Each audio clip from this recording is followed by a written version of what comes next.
বৈরাগ্য করো মায়েরা, বৈরাগ্যটা যেন বাঁদরের বৈরাগ্য না হয়। নিতাই গৌর হরি হরি বল।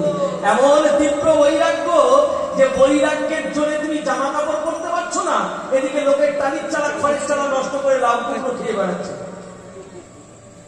একেবারে বাঁদরের বৈরাগ্য। হ্যাঁ, এই মহাপ্রভু নিষেধ করেছেন। ওই জন্যই বলেছেন যে না, বৈরাগ্যের দরকার নেই, তোমরা সাধারণ ভাবে চলাফেরা করে আমার মহাপ্রভুকে ভালোবাসো, ভগবানকে ভালোবাসো, তাহলেই হবে।